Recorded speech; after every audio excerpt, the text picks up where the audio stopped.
Hello everyone, मैं दीपा मित्तल। इस video में आपको कॉनिक सेक्शन के केस स्टडी के क्वेश्चंस एक्सप्लेन करूंगी। इससे पहले एक वीडियो आपको मैं स्ट्रेट लाइन के एक क्वेश्चन केस स्टडी का एक्सप्लेन कर चुकी हूं। अगर आपने उसको नहीं देखा है तो आप देख लें। उसमें मैंने आपको पैटर्न बताया है कि केस स्टडी के क्वेश्चन किस तरह से होते हैं। इस वीडियो में मैं आपको conic section, parabola and ellipse के केस स्टडी के क्वेश्चंस एक्सप्लेन करूंगी। आइए देखते हैं केस स्टडी के क्वेश्चंस कैसे सॉल्व होते हैं। केस स्टडी के दो क्वेश्चंस आपके एग्जाम में आ रहे हैं। दो क्वेश्चन इस तरह से आते हैं कि आपको एक प्रॉब्लम दी होती है, एक केस दिया होता है जिसको आपको समझना है। केस को अच्छे से समझ के उस पे बेस्ड 5 क्वेश्चंस होते हैं जिसमें से आपको कोई भी 4 अटेम्प्ट करने होते हैं। तो यहाँ पे हमने इस वीडियो में आपके लिए कॉनिक सेक्शन से क्वेश्चंस लिए हैं। कॉनिक सेक्शन में आपने पढ़ रखा होगा कि ellipse, parabola, circle and hyperbola, ये चारों होते हैं। तो यहाँ पे हम थोड़ा सा इलिप्स को शॉर्ट रिवाइज करेंगे कि इलिप्स क्या होता है। इलिप्स की ये शेप है जो आपको बनी हुई दिख रही है। इस तरह का इलिप्स होता है ओवल शेप में। इसकी डेफिनेशन क्या होती है, देखिए, an ellipse is the set of all points in a plane the sum of whose distance from two fix points in the plane is a constant. क्या होता है इलिप्स कि यहाँ आपके पास दो फिक्स पॉइंट होते हैं। ये देखिए, ये जो दो है ये फिक्स पॉइंट है और कोई एक पॉइंट P, ये P है, ये इस तरह से मूव कर रहा है कि ये कहीं भी जा रहा है। इसकी इन दोनों फिक्स पॉइंट से जो डिस्टेंस है यानी PF और P प्लस PF डैश, ये हमेशा कांस्टेंट रहती है। तब जो पाथ बनता है इसको इलिप्स बोला जाता है। तो यहाँ ये डेफिनेशन हमने ली है, इसका यूज हम करेंगे आगे क्वेश्चन में। क्वेश्चन को सॉल्व करने में इसको हमें यूज करना है। तो इसलिए हमने यहाँ आपको इलिप्स की डेफिनेशन पहले बताई। क्या डेफिनेशन बताई, एक बार फिर से देख लीजिए कि आपके पास कोई दो फिक्स पॉइंट है। ये दो फिक्स पॉइंट है F और F डैश। दो फिक्स पॉइंट है आपके F और F डैश, और कोई P पॉइंट इस तरह से मूव कर रहा है कि PF प्लस PF डैश हमेशा कांस्टेंट रहता है, एक फिक्स वैल्यू होती है इसकी। तब जो ये पाथ बनता है इसको हम इलिप्स बोलते हैं। अब देखिए, इन फिक्स पॉइंट्स को F और F डैश, इनका नाम होता है फोकाई। इनको फोकस बोलते हैं। दो है, फोकस का प्लूरल है foci. Sum of distance from foci is constant 2a, इसकी वैल्यू होती है 2a। ए क्या चीज है, ए इसके वर्टेक्स बोले जाते हैं। ए, ये है ए, यहाँ पे ये ए, इसको वर्टेक्स के नाम से बोला जाता है ए। तो ये कांस्टेंट की वैल्यू होती है 2a। अब देखिए इलिप्स की इक्वेशन क्या होती है। जब आप इलिप्स की इक्वेशन बनाएंगे, X square upon A square plus Y square upon B square equal 1, ये इलिप्स की डेफिनेशन है।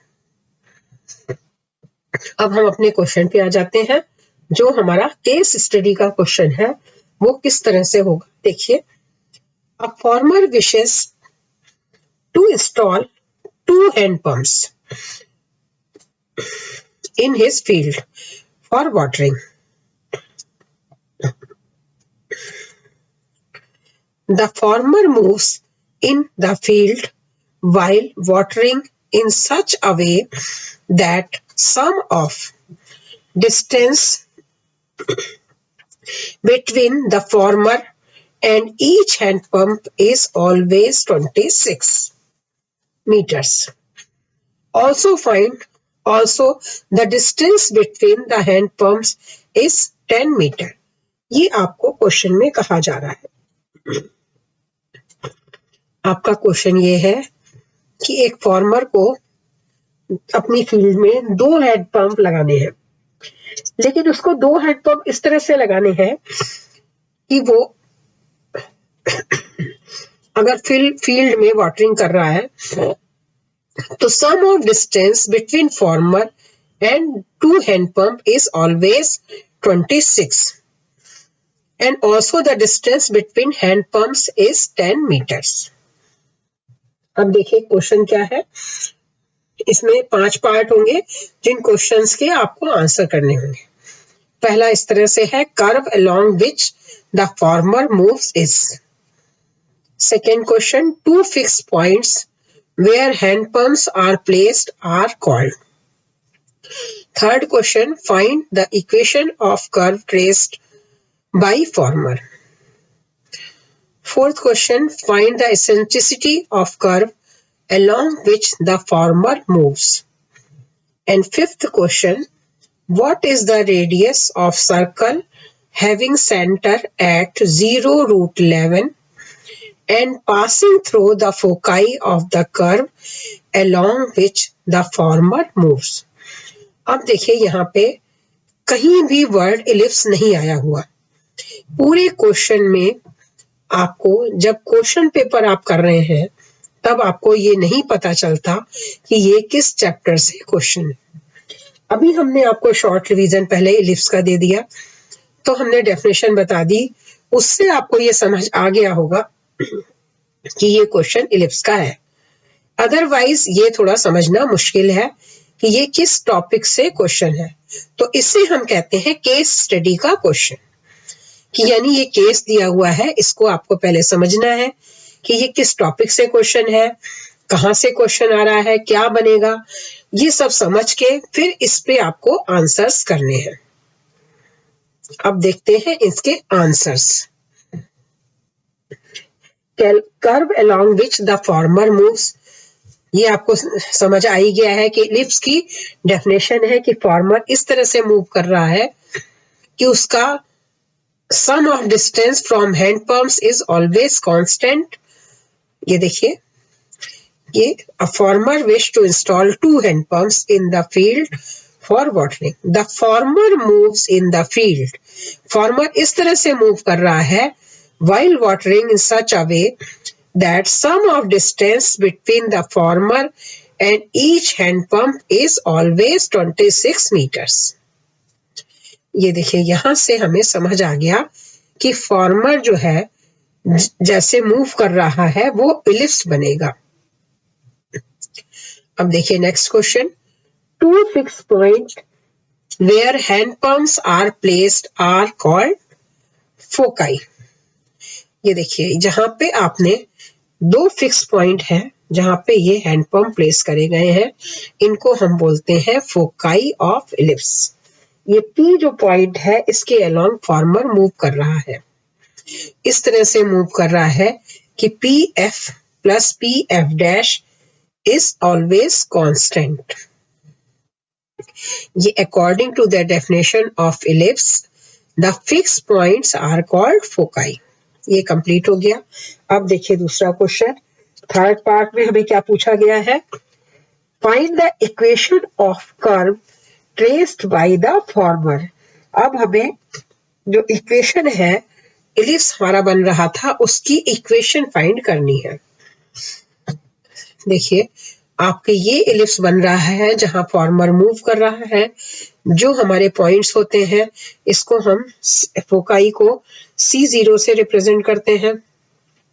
C0 और -C0 ये हमारे 2 पॉइंट्स होते हैं, और इसके अलावा जो हमारा ये पॉइंट होता है, ये C और C0 -C0 है, ये हमारा वर्टेक्स होता है, इसको हम A से रिप्रेजेंट करते हैं, और जो फार्मर मूव कर रहा है वो हमारा ये P पॉइंट होता है। अब देखिए, sum of distance of foci constant, इसकी वैल्यू होती है 2a। ये हमें क्वेश्चन में 26 गिवन है, तो इट मींस हमारे पास क्या हो गया, 2a इक्वल्स 26। अब देखिए a आ गया आपके पास 30, a की वैल्यू आ गई 30। अब a हमें आ चुका है, इलिप्स है, तो आपको पता है कि आपको a के साथ b और फाइंड करना है।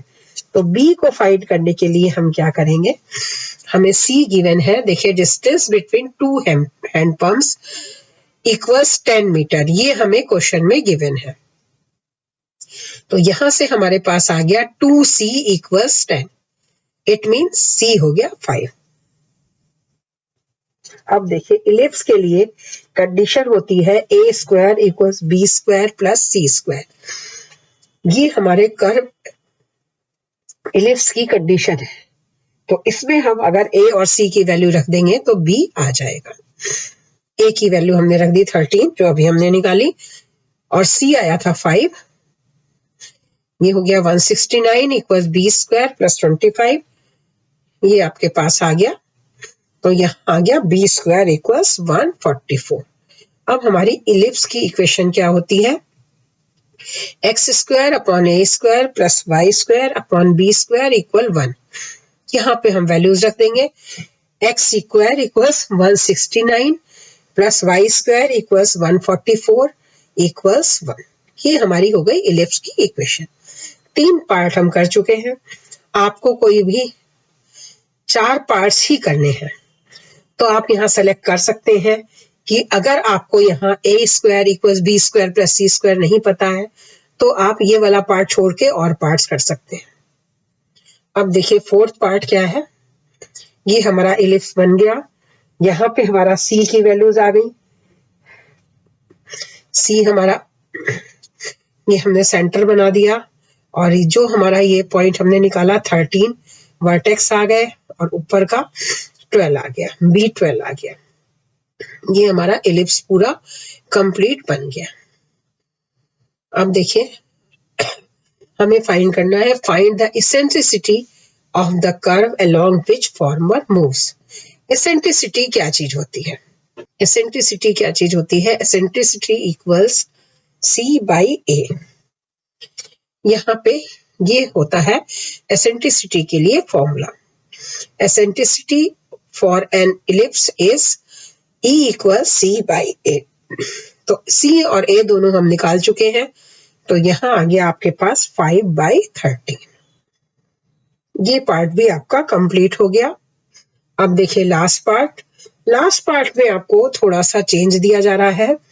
What is the radius of circle having center 0√11 and passing through foci of the curve along which the former moves। देखिए इसमें कैसे होगा, सर्कल की इक्वेशन क्या होती है, सेंटर यहाँ पे आपको गिवन है और हमें रेडियस निकालनी है, रेडियस ऑफ सर्कल हमें फाइंड करनी है। तो देखिए क्या है, इक्वेशन ऑफ सर्कल आपके पास होती है x minus H square plus Y minus K square equals R square. ये हमारी सर्कल की इक्वेशन होती है। इसमें h और k सेंटर है और r रेडियस है। तो h और k तो हमें पता है, h हमारे पास 0 है और k हमारे पास √11 है, तो ये हमने वैल्यूज रख दी। अब देखिए क्वेश्चन में कहा जा रहा है कि सर्कल, जो सर्कल है ये passing through the foci of the curve. Foci, ये सर्कल जो है ये फोकाई से पास हो रहा है। फोकाई क्या है, 50। फोकस क्या था, अभी हमने निकाला, C की वैल्यू 50 एंड -50। ये दोनों पॉइंट से सर्कल पास हो रहा है। तो इसका मतलब क्या हो गया कि ये दोनों x और y की जगह हम रख सकते हैं। तो ये रख के हमने इसकी रेडियस फाइंड कर ली। ये रेडियस आ गई आपके पास, r इक्वल्स 6। देखिए कैसे बनेगा सर्कल आपका, ये ब्लू से आपका एलिप्स बना हुआ है और ये सर्कल है आपका रेड से। इस तरह से सर्कल आपका दोनों फोकाई से पास हो रहा है और इसका सेंटर इस लाइन पे कहीं भी हो सकता है, सेंटर इसका कहीं भी आ सकता है और ये आपका फोकाई से, दोनों फोकाई से ये पास हो रहा है सर्कल। हम एक और क्वेश्चन लेते हैं।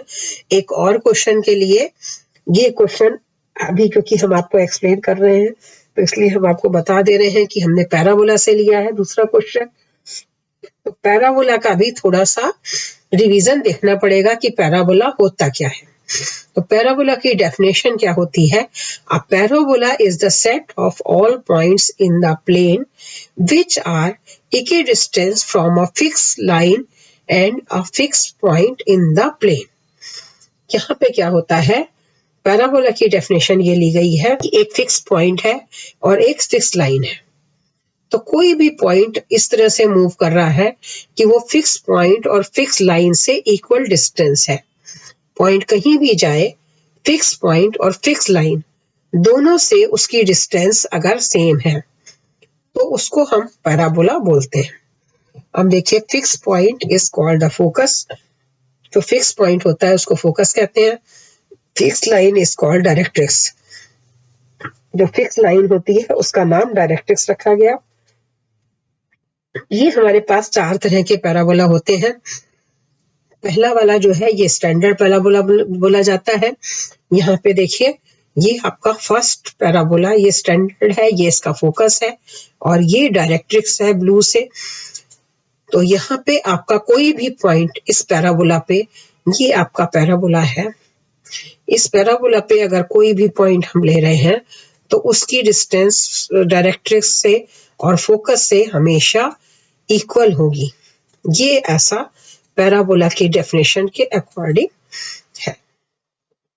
ये पैराबोला आपके 4 तरह के होते हैं। ये आपका दूसरी साइड का पैराबोला है, ये वाला आपका, ये दूसरी साइड का पैराबोला है, इसका ये फोकस है, ये फोकस है और ये ब्लू से इसकी डायरेक्ट्रिक्स है। ये आपका एक अपवर्ड पैराबोला बोला जाता है। ये इस तरह से जा रहा है पैराबोला। तो यहाँ इसका ये फोकस ये वाला होता है और डायरेक्ट्रिक्स ये होती है। इसी तरह से ये डाउनवर्ड पैराबोला है, इसके लिए ये फोकस है और ये डायरेक्ट्रिक्स है। अब ये हमने क्वेश्चन लिया है पैराबोला से। देखिए, the girder of a railway bridge is a parabola with its vertex at highest point 10 meter above the ends. Its span is 100 meters. ये आपका क्वेश्चन है, केस स्टडी की तरह दिया हुआ है। इसके ऊपर जो 4 पार्ट बन रहे हैं वो देखिए, find the coordinate of focus of parabola. Second, find the equation of the bridge.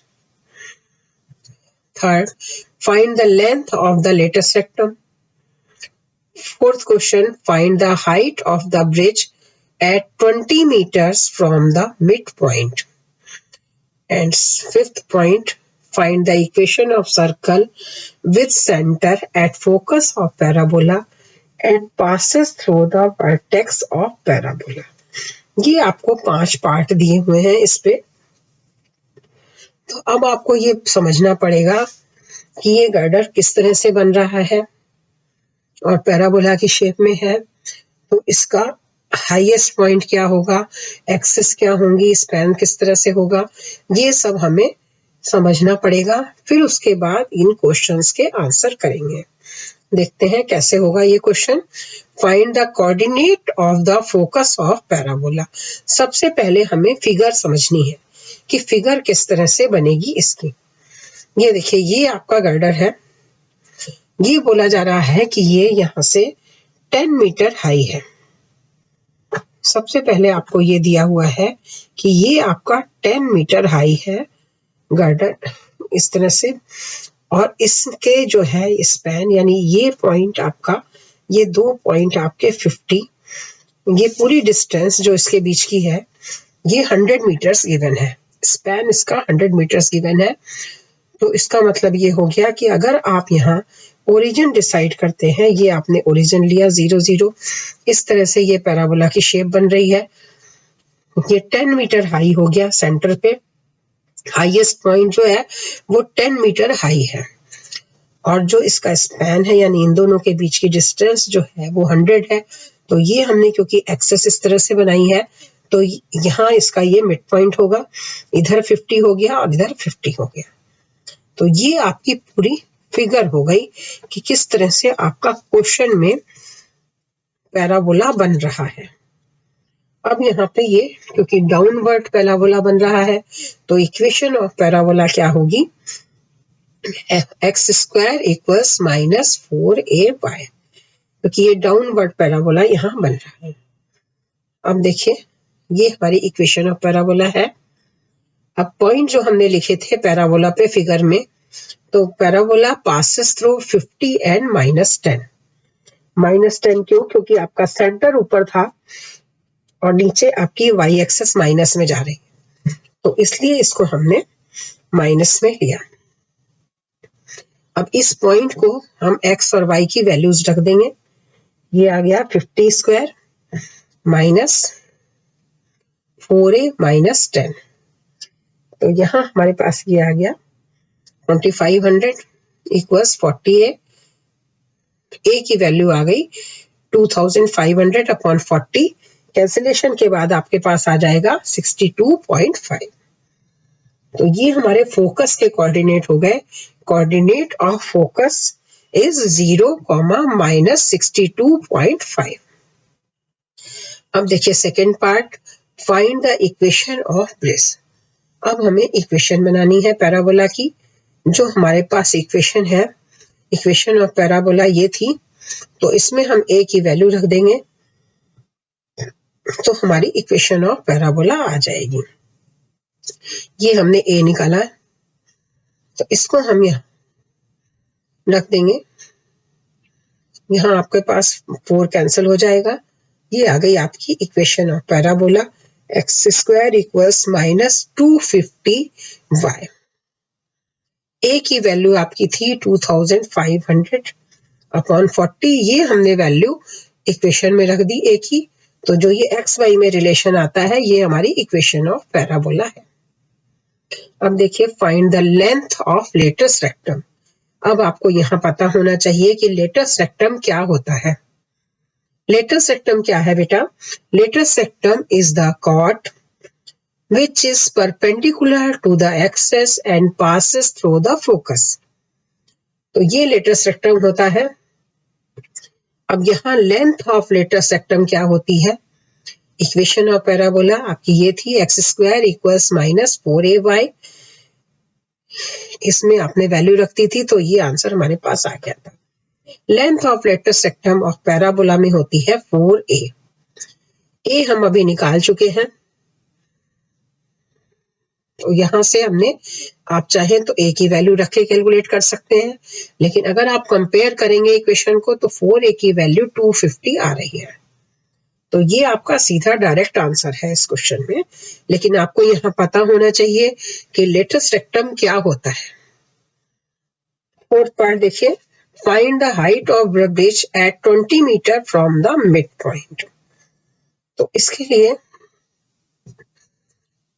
पहले हमने इक्वेशन ऑफ पैराबोला जो निकाली है, इक्वेशन ऑफ पैराबोला ये आपकी एक्स स्क्वायर -4ay, इसमें वैल्यू रख दी थी, तो आपकी आ गई थी एक्स स्क्वायर इक्वल्स -250y।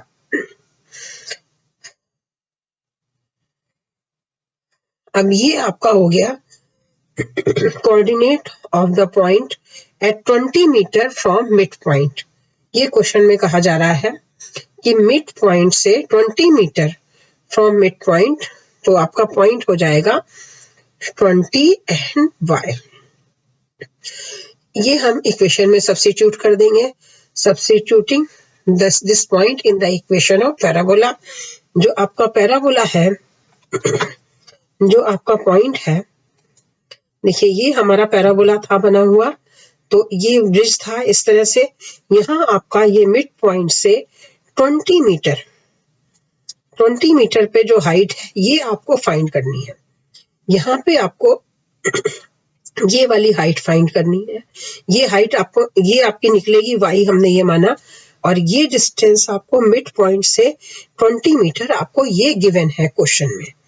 तो इसका मतलब क्या हो गया, जो हमारे पास पॉइंट है वो हमारा पॉइंट आ गया 20y।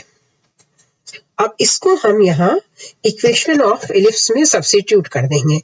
इक्वेशन ऑफ इलिप्स जो आपकी आई हुई है एक्स स्क्वायर -250y, इसमें हम x की वैल्यू रख के y को कैलकुलेट करेंगे।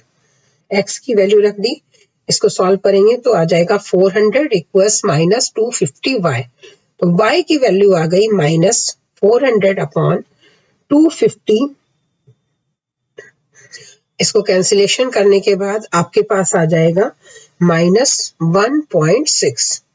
अब ये जो 1.6 है, ये आपका वैल्यू कहाँ पे है? देखिए, ये जो आ रहा है आपको 1.6 जो वैल्यू आ रही है वो यहाँ से आ रही है।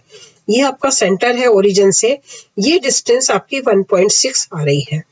और आपको निकालनी कहाँ से है? क्वेश्चन में आपको कहा जा रहा है height from the mid point. Mid point मतलब इस पॉइंट से आपको डिस्टेंस चाहिए, और निकाली आपने कौन सी है? ये वाली डिस्टेंस। ये डिस्टेंस आपने निकाली है, और आपको यहाँ से डिस्टेंस चाहिए मिड पॉइंट से, यानी इस 10 जो लिखा है इससे आपको डिस्टेंस चाहिए। तो हमें इसको क्या करना पड़ेगा? 10 में से माइनस करना पड़ेगा, क्योंकि आपको यहाँ मिड पॉइंट से ऊपर तक की वैल्यू चाहिए, और आ रही है आपकी वर्टेक्स से। जो वैल्यू y है ये आपकी वर्टेक्स से वैल्यू आ रही है ओरिजिन से। तो इसको 10 माइनस 1.6 करेंगे तो आपका आंसर हो जाएगा height of the bridge 8.4 metres. हम देखें fifth part. Find the equation of circle with centre at focus of the parabola and passes through vertex of the parabola. एक सर्कल है जिसका सेंटर फोकस पे है पैराबोला के। आपका अगर ये पैराबोला है तो जो सर्कल है वो आपका उसका सेंटर इसका फोकस है, और वर्टेक्स से पास हो रहा है। तो यानी इस तरह से कोई सर्कल बनेगा जाके, ये इस तरह से बनेगा जो सर्कल आपका वर्टेक्स से पास हो रहा है, और इसका फोकस आपका इस पे है। तो इसको करने के लिए देखिए, सर्कल की इक्वेशन, सेंटर क्या हो गया? फोकस अभी हमने कैलकुलेट करा था। फोकस जो है वो सर्कल का सेंटर है, तो फोकस हमारा आया था 0 माइनस 62.5। अब इसको हम सर्कल की इक्वेशन में रखेंगे। सर्कल की इक्वेशन क्या है? अभी आपने पहले क्वेश्चन में पढ़ी, x minus H whole square plus Y minus K whole square equals R square. ये हमारी सेंटर सर्कल की इक्वेशन ऑफ सर्कल होती है। x minus H whole square plus Y minus K whole square equals R square. h और k क्या है? h है 0 और k है माइनस 62.5। ये हमने इसमें वैल्यूज रख दी। अब इसका हम होल स्क्वायर एक्सपेंड करेंगे। ये लेकिन सर्कल हमारा जो है ये वर्टेक्स ऑफ पैराबोला, यानी वर्टेक्स क्या है पैराबोला का? 0 0, उससे पास हो रहा है। देखिए यही केस स्टडी है कि यहाँ पे आपको डायरेक्ट नहीं कहा गया कि सर्कल 0 0 से पास हो रहा है। यहाँ आपको कहा गया है कि circle vertex of the parabola से पास हो रहा है। तो यानी एग्जामिनर ये जानना चाहता है कि बच्चे को ये पता है कि नहीं कि वर्टेक्स ऑफ पैराबोला क्या है। वर्टेक्स ऑफ पैराबोला है 0 0, तो यानी x की वैल्यू यहाँ हम 0 रखेंगे और y की वैल्यू भी 0 रखेंगे। सब्स्टिट्यूट करेंगे ये वैल्यू तो आपके पास आ जाएगा 0 minus 0 whole square plus 0 plus 62.5 whole square equals R square. तो इससे आपके आर स्क्वायर की वैल्यू आ गई 62.5 होल स्क्वायर। अब इसको हम सर्कल की इक्वेशन में रखेंगे। सर्कल की इक्वेशन ये है X square plus Y plus 62.5 whole square equal 62.5 whole square. अब देखिए यहाँ पे आपने जो 9th में आइडेंटिटी पढ़ी थी a plus B whole square, उसका यूज आएगा। क्या होती है वो?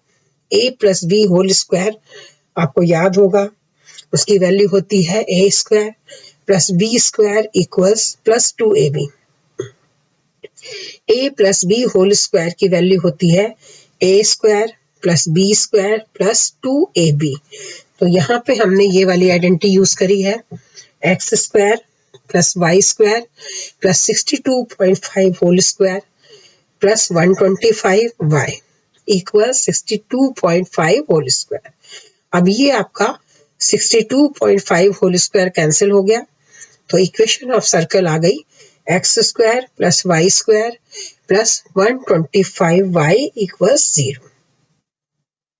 इस वीडियो में आपने समझा कि एलिप्स एंड पैराबोला की प्रॉब्लम्स को हम कैसे सॉल्व करते हैं। ये केस स्टडी के क्वेश्चंस बोले जाते हैं क्योंकि इसमें आपको एक प्रॉब्लम दी गई और उससे बनने वाले क्वेश्चंस आपने सॉल्व करे। इसी तरह से हर टॉपिक पे केस स्टडी के क्वेश्चंस बन सकते हैं। और टॉपिक्स के क्वेश्चंस के लिए आप हमारे चैनल वाइस एकेडमी को सब्सक्राइब करें एंड बेल आइकन दबाएं, जिससे आपको नए अपडेट सबसे पहले मिलें। Thank you.